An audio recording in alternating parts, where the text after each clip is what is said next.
G'day everyone, today we're going to be going through and ranking all the Hearts-of-Iron 4 DLCs that have been released from best to worst. And this is also designed to be a bit of a buying guide for you as well. So if you're new to the game or if you're just not sure what DLC you should buy next, you can kind of use this to inform your decisions and make the most of your money. Let's get into it. I'm going to be going from oldest to newest. I'm also not taking price into consideration just because that can vary so much and it depends on region, but buy stuff on sale. That's all I'll say in regards to that. There are 11 DLCs that we'll be talking about today. I'm not going to be covering the armor packs and the music packs and stuff like that. They're completely personal preference and they don't add anything to the gameplay apart from the aesthetics or the cosmetics or the vibe. So do with them what you will. We'll be talking about just the gameplay expansions. Now, the first 3 DLCs we'll talk about have actually all been rolled into the base game now, and that is Together for Victory, Death or Dishonor, and Waking the Tiger. We are going to be talking about what is included in each of them still. The first one is Together for Victory, that is a DLC that gives us all of the focus trees for the Commonwealth nations. So that's Australia, the best one, New Zealand, South Africa, the British Raj, and Canada. It also gives us the puppet system or the Commonwealth puppet system, as well as a few other little features like lend leasing, being able to request lend leases. Overall, to be honest, at its release, really great addition to the game, but currently it is quite lacking. I think as playing the game as it stands right now, especially when you have a few of the DLCs, the Commonwealth nations are lagging far behind. Their focus trees are barely comparable with all of the other minor nations that have been getting upgrades in the more recent DLCs. There's just not as much interesting flavor in them as what we've been getting recently, and I really hope that Paradox does address this and does a bit of an update for especially all these earlier nations. So for that reason, Together for Victory is going in D tier. Death or Dishonor is the next DLC, and that brought in focus trees for the Central European nations, so Czechoslovakia, Romania, Hungary, and Yugoslavia. It also added in the ability to work with production licenses and added the right commiserate system for fascist nations in the way of dealing with your puppets. Again, when it came out compared to the rest of the game, it was really good, adding in some more unique focus trees for minor nations. Up until that point, only the majors and the Commonwealth nations had them. But again, now it is a bit dated, and even certain countries like, for example, Hungary has been updated in the most recent DLC of Götterdämmerung. So these early focus trees need a bit of TLC from Paradox, I think, to bring them in line with the rest of the game. So for that reason, look, it's a little bit better than Together for Victory. I don't really think it's worthy of C tier because it does lack a lot of the features that the later ones will get. So I'm just going to put it, say, higher in D tier. Waking the Tiger is the next one that came out, and my favorite of the 3. This added in alt history paths for Germany and Japan, as well as the shared focus tree thing for the Chinese warlords. So that made the whole China-Japanese war a lot more interesting. The other thing it also added in was general traits. So you're adaptable, all of your terrain traits, all the other traits you can get as generals with the command power, that all came in with this DLC. So made your generals a lot more dynamic and unique, giving them, different focuses and things you can specialize them in. So definitely a great addition. I think that's like a staple of the game, even to this day. This also added a whole bunch of quality of life changes to the game as well, like expanding the decisions menu, doing things like prospecting for resources or, doing unique things for particular countries. Also added in the ability to add volunteer air corps, a whole bunch of stuff like that. Compared to the last 2 especially, definitely delivered a lot more. For that reason, I'm going to put it in C tier. Still, again, Japan especially needs a major update if it's going to come in line with the other major powers. It just plays so old and the trees are quite shallow compared to what we currently have.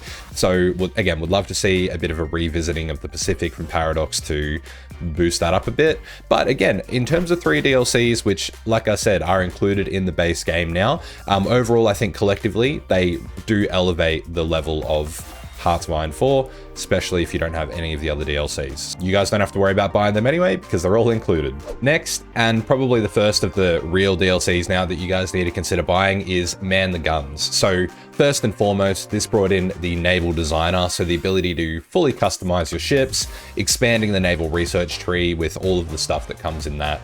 That all came in Man the Guns. That includes stuff like naval mines, it includes the amphibious tanks, Amtraks, all that sort of stuff as well. Also includes the ability to control the sea zones, being able to like route your ships and your convoys through particular sea zones and away from others. It also added in the admiral traits for the admirals, just like with your generals. We've never had that before. And then also it adds in a expanded US, UK, Mexican, and Netherlands focus trees. So if you do want a bit more variety and flavor in those countries, it expands on those pretty well. You also get puppets for democratic countries. So in a peace deal, you can set up supervised states, they call them, as a democracy. There's less levels than as a fascist or a communist nation, but you can have your own little puppets. This also allows you to have expeditionary divisions from other countries. So for example, as the UK, the US can just give you like a whole army's worth of divisions for you to control, still fueled by their manpower and equipment and everything, but you get control of them without you having to get your friend or, you know, the AI to try and do stuff for you. Now, I did say about the focus trees that have come in for especially the UK and the US. I personally think the Mexican one is actually pretty cool. Weirdly, it feels like the Mexican tree has got more depth and flavor than the two majors do. And the Dutch one as well, that's also quite fun to play. I think they're pretty balanced in terms of minor powers, but the UK tree and the US trees, they've kind of been out for so long at this point. Again, compared to the other major countries, they are a little bit lacking, and they could use a bit of a polish, I'm not going to do the Hawktool joke, but they can use a bit of work to bring them in line in parity with the other countries. So for that reason, look, I personally love the Naval Designer. I think if you are interested in the Navy at all, it is worth getting. I will say just for the focus trees that come with the majors, it brings it down to B tier rather than A or S tier, but it's still definitely one of the three core ones that I would recommend for people to get first, being, yeah, Man the Guns, No Step Back, and By Blood Alone for those three different designers. Just before we continue, if you guys enjoy this video or my other videos on the channel and you want to help out, please consider subscribing. It really does do a lot for me and getting my videos in front of other people. Also, just let me know in the comments below what you think, if you disagree with the ranking, or if there are any other video topics that you want me to cover off, and I'm more than happy to give them a go. Next up is La Resistance. This is the DLC which brings in a expanded focus tree for France, as well as expanding on the Spanish Civil War and giving Portugal a unique little tree as well. The main feature that you get in this one is the intelligence agency or your spy agencies. And again, this is one of my favorite features of the game. It does feel a little bit undercooked at this point, you know, 10 years into the game, but it is still so much fun and it has a lot of different things that you can do with it. One of the main ones being able to set up collaboration governments in nations. It gives you more compliance, therefore access to more of their factories and manpower and resources when you capitulate them, and it lowers the capitulation threshold for a particular country. So for example, Germany fighting the Soviet Union. If you don't want to have to push the Soviets all the way back to Vladivostok, you better be setting up some collab governments. So it does make your world conquering a bit easier. This is definitely one of my more favorite and preferred DLCs to get. Again though, just because of the quality of some of the more recent DLCs and focus trees that we've been getting, I think it does bring it down a little bit. I'm going to put it in B tier as well, below Man the Guns. I would say you should get Man the Guns before La Resistance. But again, another one of those DLCs which adds quite a lot of intricacy, or, you know, a different way to sort of help you win the game. So still worth getting. Next, we have the first of the dedicated country packs from Paradox, and that is Battle for the Bosphorus. So this adds in expanded focus trees for Bulgaria, Greece, and Turkey, and no gameplay features. This one is just for the focus trees. Overall, I think that model isn't a bad idea. I quite like the idea of getting expanded focus trees for the smaller nations in like little batches, especially because now currently we are going to be getting like one full expansion a year and then also a country pack a year. So they're completely optional. If you don't have an interest in that particular part of the world, you don't have to buy that country pack. I would say that this is probably one of my least favorite DLCs. I do think that the focus trees are pretty expansive for what you get. If you go in and have a look at what's included in each of the three, there's a lot of different paths that you can take. I just think that the gameplay of it is not really that fun, and I've not had a great time in my experience playing those three countries. So I'm personally going to place it in C tier, even below Waking the Tiger. But if you love Turkey, Greece, Bulgaria, and you want to fill that out a little bit more, then yeah, it's going to be enjoyable for you. But for me, not so much. Also, as a new player, I would recommend that you are picking up the DLCs which include gameplay features before going for the country packs, because that will make the game feel a lot more well-rounded and complete for you. When you get to the point like myself, where you've sunk a stupid amount of money into this, and you do have all the DLCs and all the different features at your disposal, the game is a lot more interesting and complex. Next up is No Step Back, which brings in unique focus trees for the Soviet Union and Poland, as well as the Baltic states of Latvia, Lithuania, and Estonia.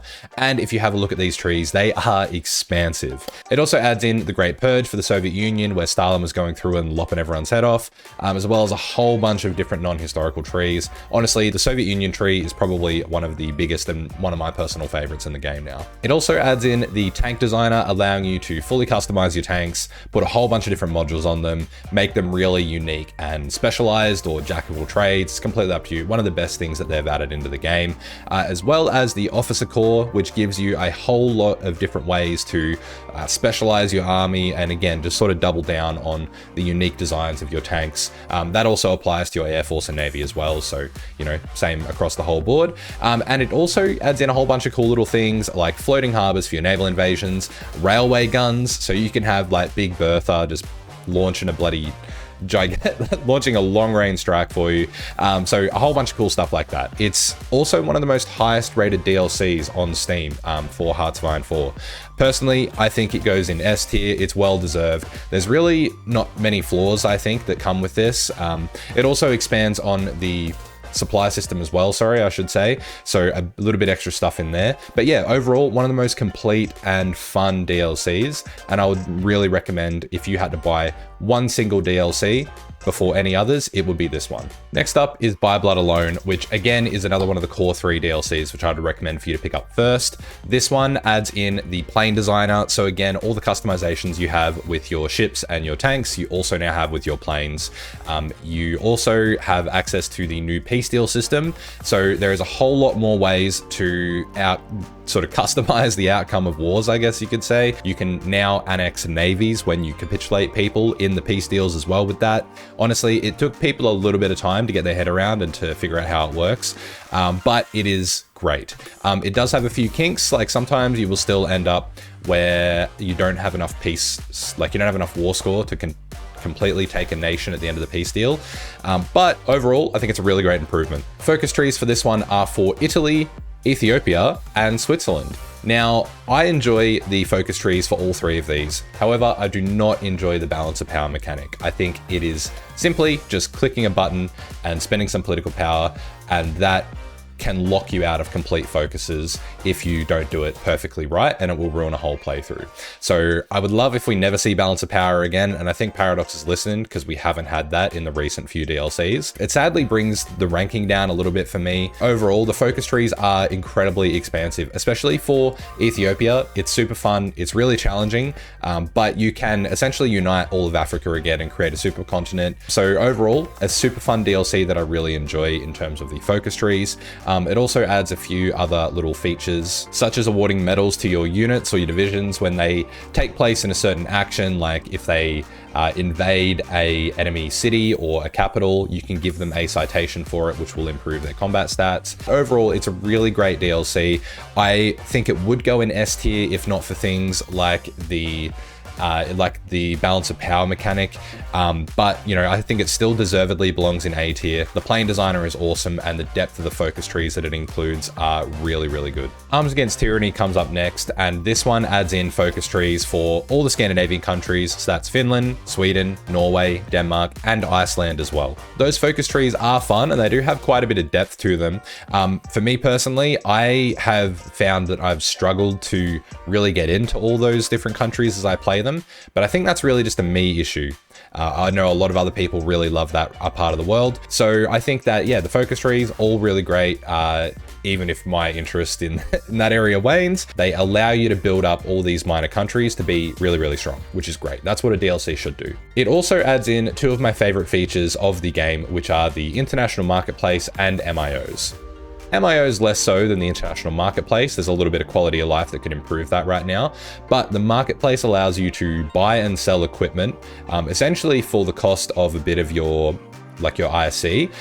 So it can be a really great way to snowball early as either a big nation or a small nation, especially as a small country too. If you're trying to build up a little bit of a military, you have the manpower but not the mills to get guns out, you can just buy it on the market. So it gives you a little bit more freedom and creativity of how you can build up and get strong, which I love. Then the MIOs pretty much replace your military designers. They allow you to specialize and customize what your designers will give in terms of stat bonuses. So you can go for really cheap guns, for example, with less stats, or you can go for more expensive guns with higher stats. You can opt for a mix.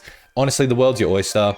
It can be a little bit click heavy, so I just take a little bit of time at the start of my games and I go through and I queue up all of the perks that I wanted to upgrade throughout time.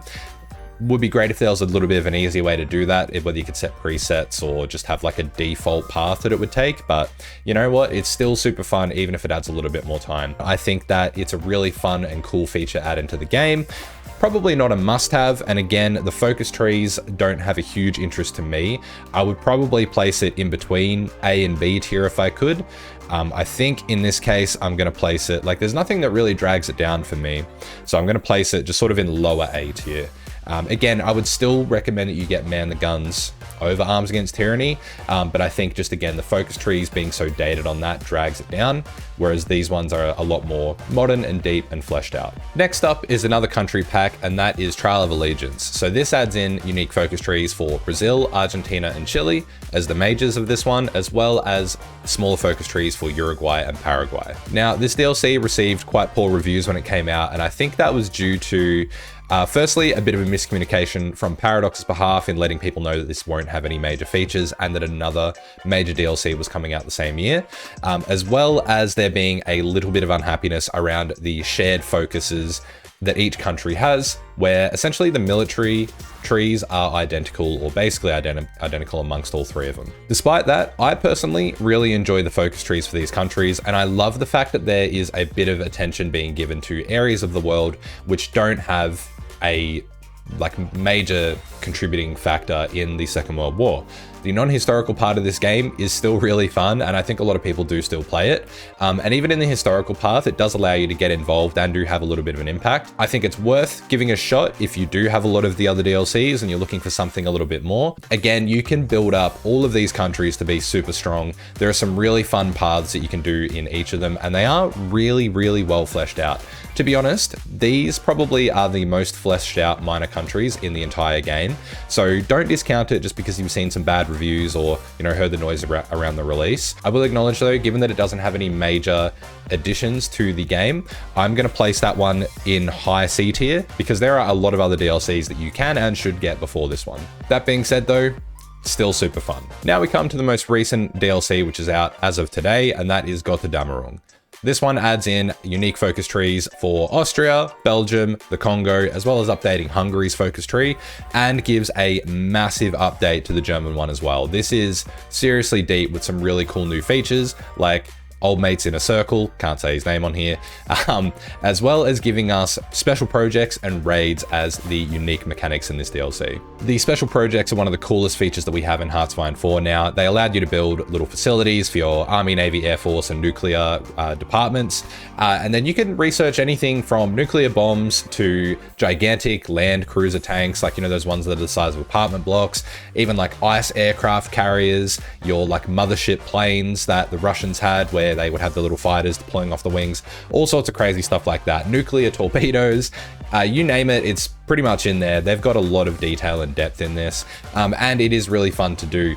I will say it is not realistic to have as a minor country all the time, but as a major, definitely you can have all 4 facilities, even multiple of the same. I will say the raids feature, which is designed to kind of help you counter your enemy's special project facilities, I've not found that they are super impactful, but they are really cool, and I like them in terms of like a flavor addition to the game. Getting your commandos and then your Air Force and bombers to do like a coordinated strike at the start of the war, taking out enemy naval bases and things like that. I think it's really cool. I would just like for them to put a little bit more emphasis on it and make them a bit more effective, but they are a cool thing to have as well. There are also landmarks added into the game, so now there are these unique buildings in the capitals of quite a bunch of the majors, and they give you few different bonuses, whether it's a base increase to your stability or war support, command power gain, things like that. So they are cool and worth having. And then also they can be targeted with raids once you get certain requirements met. So overall, a lot of cool little features and unique flavor in the game. And again, all of the focus trees that they have included, especially for the miners, are incredibly deep and expansive. You can tell they put a lot of thought into them, and they're really fun to play. I've had more fun playing Götterdämmerung than I have a lot of the recent DLCs put together, and yeah, I've honestly been hooked on this one. Overall, I'm going to place Götterdämmerung in high A tier, just because I think that it's not a must-have DLC, but it is super fun. And I think just Germany getting a lot of TLC in this one bumps it up above a lot of the other DLCs. And, for a lot of people, they predominantly play Germany, so this is going to be well worth having. The other thing that I'm going to talk about is the expansion subscription, which you may have seen down the bottom here, and I've not touched on yet.